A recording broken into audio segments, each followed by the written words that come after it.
The 1920s were a decade of dramatic social change that forever revolutionized modern American society. It is impossible to emphasize enough the effects that social change of the 1920s had on the modern American society we know today.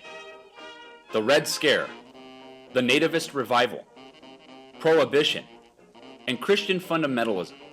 Each of these social changes and movements have helped to define the society that you live in today, and by the end of this lesson, you should see how. World War I caused Americans to favor isolationism and nativism. Americans wanted to stay out of world affairs, and quite frankly, they distrusted all foreigners.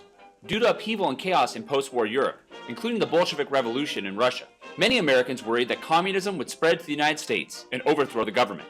After a U.S. Communist Party forms, many people began to panic that a communist or anarchist plot might take out the United States. When anarchists in the United States mailed bombs to important officials' doorsteps, the government began to act to root out suspected threats at home. Attorney General A. Mitchell Palmer went after the threat. His response was called the Palmer Raids. Palmer and the federal authorities hunted suspected communists and anarchists. Thousands were arrested in an attempt to weed out this threat. These raids violated people's legal rights, and the authorities failed to find evidence to support their claims. The perceived threat of communism will be a common theme that we will study through the 20th century. The hysteria in the crusade to root out communists and anarchists in the United States trampled on people's legal rights. This could be seen in the Sacco and Vanzetti trial. Sacco and Vanzetti were two Italian immigrants and suspected anarchists. They were charged with murder without real evidence. Supposedly, the two men had robbed somebody at gunpoint and shot the victim. Both men were convicted of their crimes and executed. However, some people say they were tried and executed only because they were suspected anarchists. Following World War I, the nativist movement resurged in America. Americans became sick of Europe and saw immigrants as a threat to the workforce and in society. Because of this, the American government instituted the quota system by creating the Emergency Quota Act of 1921. This put limits on the number of immigrants from certain undesirable countries. This America for Americans attitude also led to a resurgence of the Ku Klux Klan. KKK membership exploded in the 1920s. It began to push the nativist agenda and intimidated immigrants through violence.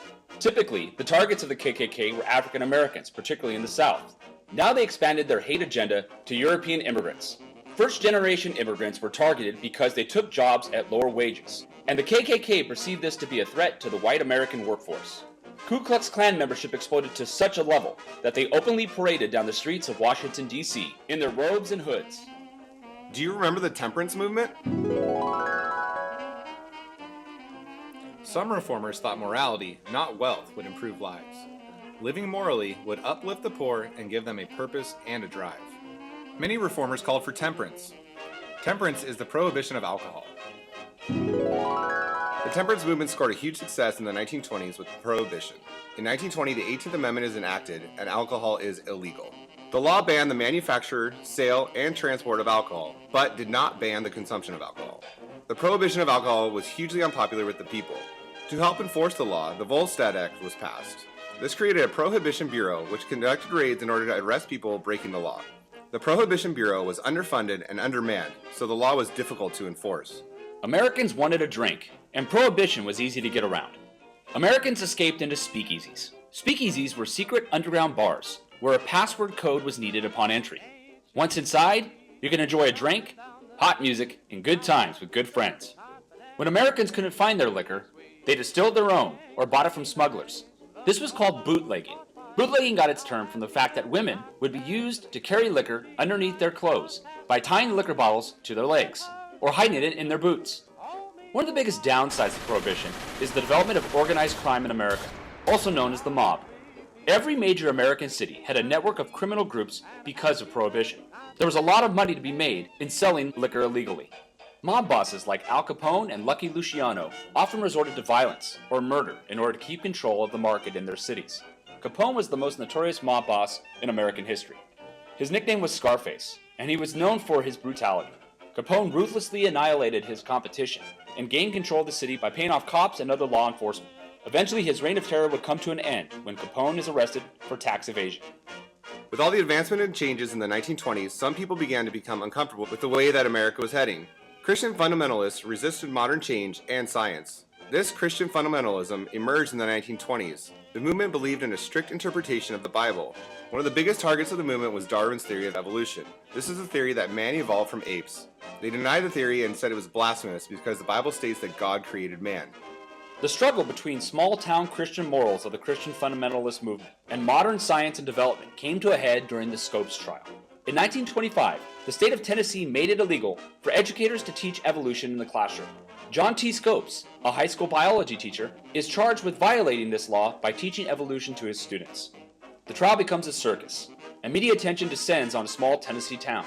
Scopes gains the representation of the American Civil Liberties Union and its lawyer, Clarence Darrow. Former presidential candidate and Christian fundamentalist William Jennings Bryant is the prosecutor in the case. The case itself becomes a symbol of the clash between the modern and traditional in the 1920s. In the end, Scopes was convicted and fined, but not sent to jail. For better or for worse, all the social changes of the 1920s take American society in a different direction. It is one of the decades that come to define the 20th century in America. We see a bit of the social struggles from the 1920s in our society today.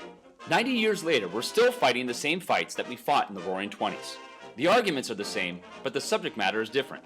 In the 20s, it was American communists. Today, it's American Muslims. In the 20s, it was evolution. Today, it's global warming and stem cell research. In the 20s, it was alcohol. Today, it's medicinal marijuana. Today, like in the 20s, American society continues to strive for answers to these debates.